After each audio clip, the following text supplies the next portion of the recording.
Halo, selamat pagi sahabat doa pagi GKI Marta di Reja. Lama kita tidak bisa berjumpa dalam kebersamaan di doa pagi.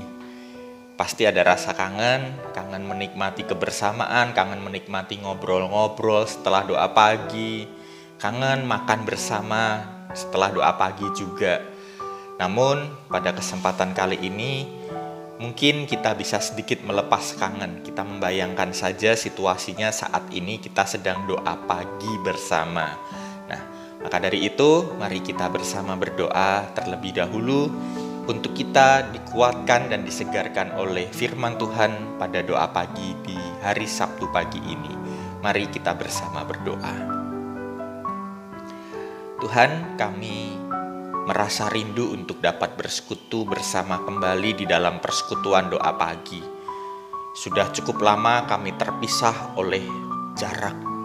Namun di saat ini kami ingin saling menyapa, kami ingin saling mengenang masa-masa di mana kami dapat berkumpul bersama lagi.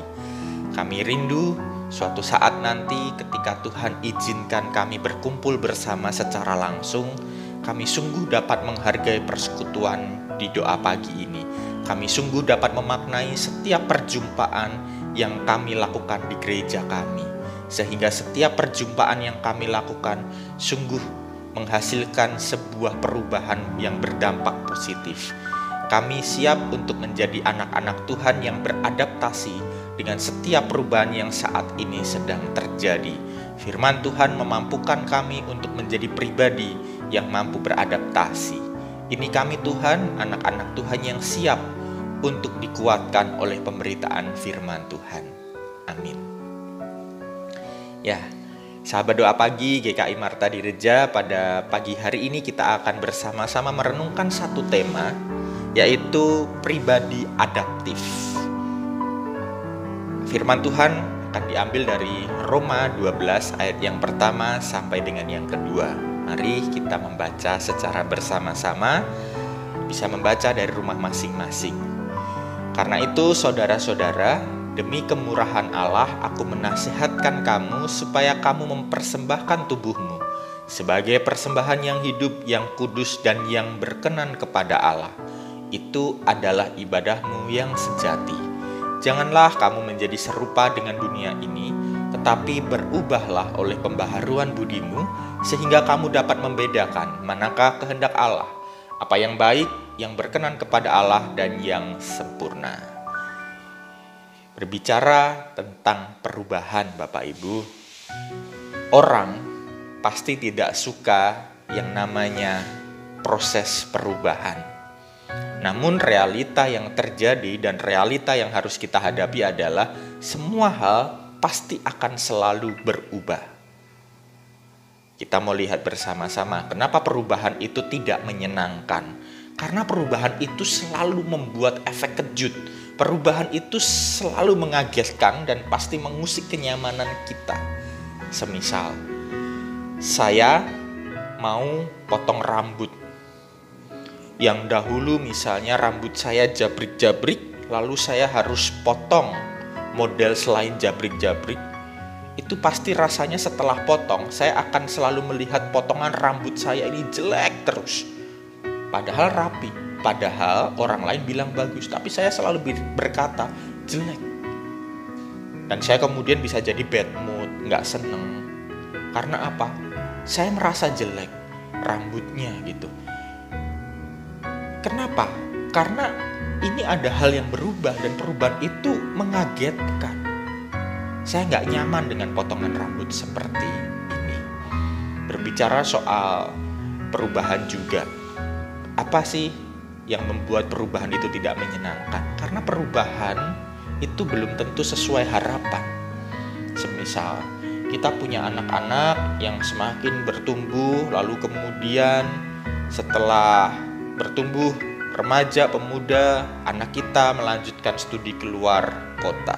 Kita berharap ketika pulang dari luar kota, anak kita menjadi anak yang masih sama seperti dulu, anak yang masih sangat nurut dengan orang tuanya, anak yang bisa diatur sesuka hati kita. Tapi ternyata setelah pulang dari luar kota, saat liburan anak kita menjadi anak yang sangat kritis karena dia sudah kuliah.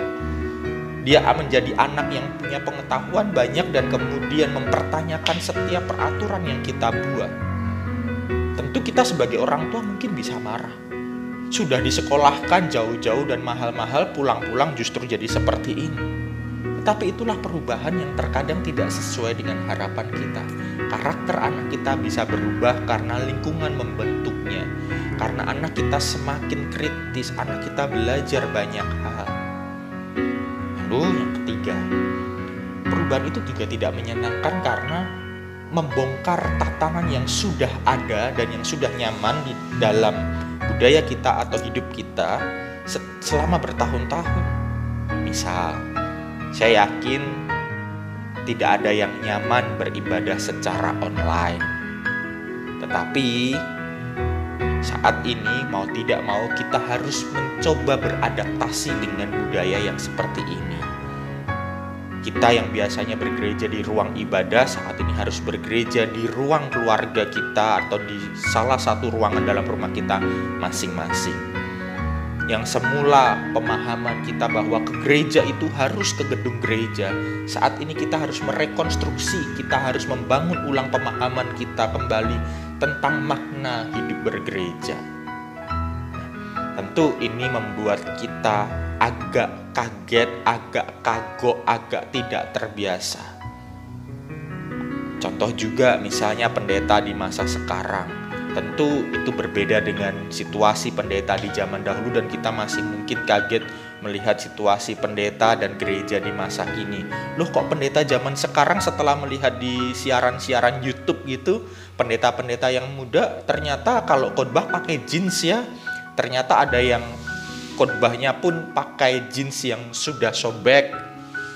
Nah, tentu ini mengusik kenyamanan kita. Karena apa? Kita harus membongkar tatanan yang sudah ada dalam hati dan pikiran kita selama bertahun-tahun. Tapi bukan berarti kemudian kita lari dan kita anti perubahan. Justru firman Tuhan yang kita baca pada hari ini mengingatkan kita dan mungkin menjadi pertanyaan bagi kita. Apa yang harus aku lakukan? Apa yang harus kita lakukan di dalam merespon perubahan? Kita mau lihat bersama-sama dalam ayat yang kita baca tadi. Dalam ayat yang kita baca tadi ditegaskan bahwa demi kemurahan Allah aku menasehatkan kamu supaya kamu mempersembahkan tubuhmu sebagai persembahan yang hidup, karena itu adalah ibadah yang sejati. Artinya, ketika kita ingin memberikan persembahan kepada Allah, persembahan apa yang paling berharga? Persembahan yang paling berharga untuk Allah bukan soal materi, bukan soal kemampuan saja, tetapi diri kita seutuhnya.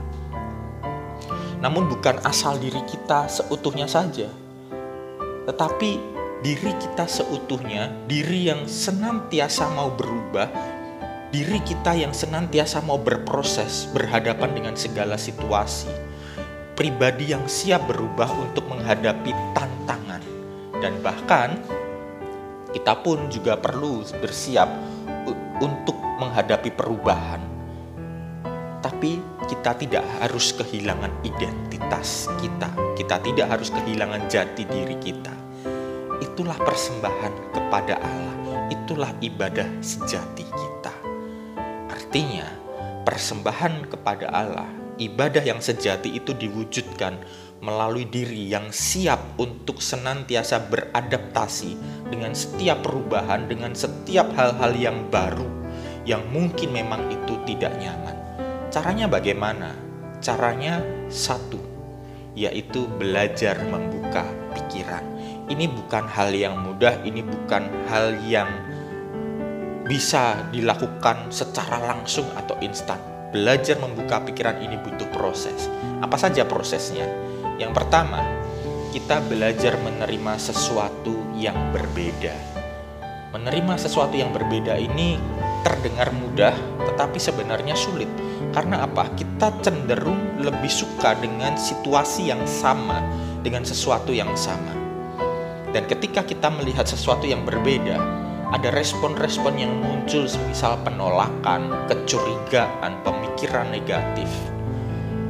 Misal anak sekolah keluar kota, lalu setelah dia pulang ada perubahan dalam dirinya. Dia menjadi pribadi yang berbeda. Respon kita apa? Respon kita kemungkinan kita akan berpikir negatif. Jangan-jangan anakku di sana pergaulannya buruk. Kita mungkin juga curiga, jangan-jangan anakku jadi seperti ini karena diajarin oleh teman-temannya untuk membantah orang tua. Respon yang paling buruk adalah penolakan. Kita menjadi menolak anak kita karena ada perubahan dalam dirinya. Padahal dia menjadi sesuatu yang berbeda, yang itu tidak sesuai harapan kita. Sesuatu yang berbeda lagi, gereja mengalihkan ibadah. Kita mungkin curiga, waduh ini jangan-jangan kurang iman, aduh ini jangan-jangan sikap gereja yang tidak tepat. Padahal cara beribadah kita saat ini hanyalah sebuah perbedaan cara. Ibadahnya tetap sama, maknanya tetap sama.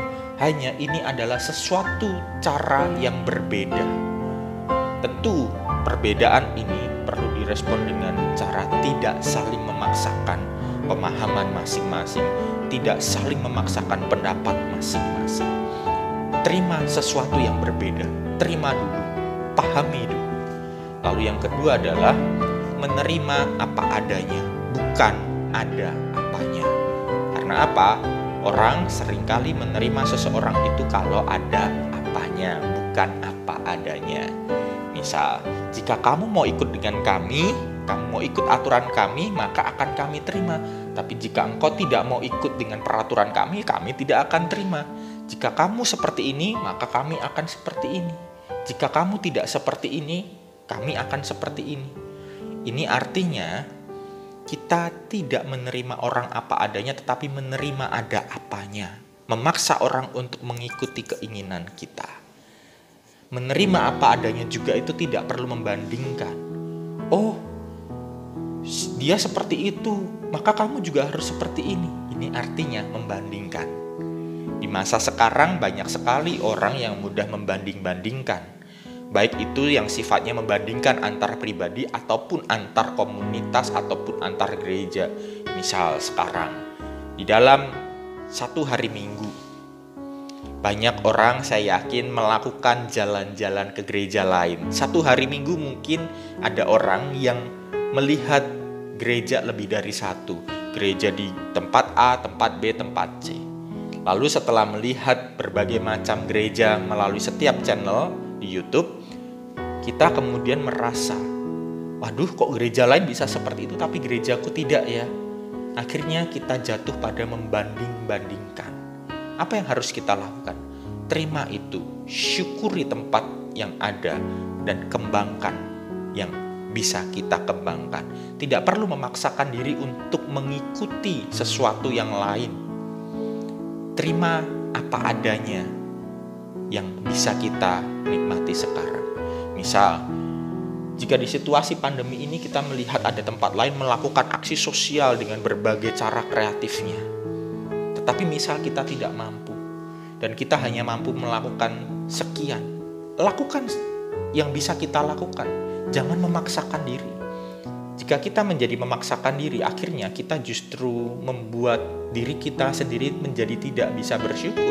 Akhirnya jika kita memaksakan diri, kita menjadi tidak dapat bertahan. Karena kita memaksakan diri, akhirnya keuangan gereja mungkin juga akan menjadi tidak bisa terkelola dengan baik. Karena apa? Karena kita ingin seperti di tempat lain. Tentu itulah yang kita perlu sebut dengan menerima apa adanya. Syukuri, terima, kembangkan apa yang ada di dalam kehidupan komunitas kita atau diri kita atau diri orang lain. Yang berikutnya adalah belajar berkonflik. Konflik itu adalah hal yang lumrah dalam setiap proses perubahan. Tidak ada perubahan yang tanpa konflik. Sekecil apapun pasti akan ada. Tetapi konflik itu bukanlah sesuatu yang buruk. Ketika kita bisa berkonflik dengan dewasa, maka percayalah konflik itu akan berujung kepada suatu perubahan yang indah. Konflik itu mendatangkan suatu yang indah jika bisa dikelola dengan baik. Jika kita siap untuk berkonflik secara dewasa, artinya kita siap untuk mengalami perubahan dalam diri kita. Kita siap beradaptasi dengan sebuah perubahan. Seperti yang firman Tuhan katakan, jangan menjadi serupa dengan dunia ini, tetapi berubahlah oleh pembaharuan budimu. Sehingga kita punya batasan di dalam perubahan itu. Kita berubah, tetapi kita berubah jangan sampai mengikuti arus dunia pada umumnya. Berubahnya adalah karena pembaharuan budi kita yang terarah kepada Kristus. Artinya, melalui firman Tuhan yang kita baca pada hari ini, kita diajak untuk menjadi pribadi yang siap beradaptasi dengan setiap hal-hal baru yang kita jumpai. Karena apa? Dunia akan selalu berubah. Dan perubahan itu selalu bersifat netral. Perubahan itu tidak baik dan juga tidak buruk, tergantung pribadi yang merespon perubahan tersebut. Dan dari sinilah kemudian saya merefleksikan bahwa pribadi yang adaptif akan merespon setiap perubahan dengan pikiran terbuka dan positif. Merespon perubahan dan perbedaan dengan positif pasti akan berdampak pada pertumbuhan iman kita dan kemampuan diri kita untuk terus berkembang, tetapi tidak kehilangan keunikan di dalam diri kita sendiri. Iman yang terbuka akan selalu merespon perubahan dan perbedaan dengan cara pandang yang positif, sehingga dapat memberikan persembahan diri kita yang hidup dan yang berkenan kepada Allah. Kita terus memperbaharui diri, kita terus beradaptasi dengan lingkungan, dan dengan cara itulah kita memberikan persembahan yang terbaik untuk Allah. Selamat beradaptasi, selamat berhadapan dengan realita dunia yang akan terus berubah. Tuhan yang memampukan kita untuk terus mengalami pembaharuan di dalam hidup kita dan komunitas kita. Amin. Mari kita bersama berdoa. Kami bersyukur Tuhan untuk pemeliharaan Tuhan di tengah situasi yang senantiasa berubah ini. Sekalipun situasi berubah, namun ajar kami untuk kami tidak kehilangan identitas kami kehilangan jati diri kami. Namun ajarkan kami untuk kami senantiasa berubah sambil terus menjaga identitas diri kami, yaitu identitas yang telah diperbaharui di dalam Kristus. Kami bersyukur Tuhan, di pagi hari ini kami bisa mengawali hari kami dengan firman Tuhan yang mengajak kami untuk menjadi pribadi yang adaptif, pribadi yang tidak takut terhadap perubahan, pribadi yang siap untuk menerima perbedaan, pribadi yang siap untuk menerima pribadi-pribadi apa adanya. Dan kami percaya kami akan mampu bertumbuh, kami akan mampu berproses di tengah situasi yang saat ini sedang berubah saat ini juga. Terima kasih Tuhan untuk Roh Kudus Tuhan yang senantiasa memberkati dan menyertai kami di tengah proses perubahan ini. Di dalam nama Bapa, Putra, dan Roh Kudus kami bersama berdoa. Amin. Sampai jumpa di dalam persekutuan doa pagi suatu hari nanti, jika Tuhan mengizinkan di waktu yang tepat.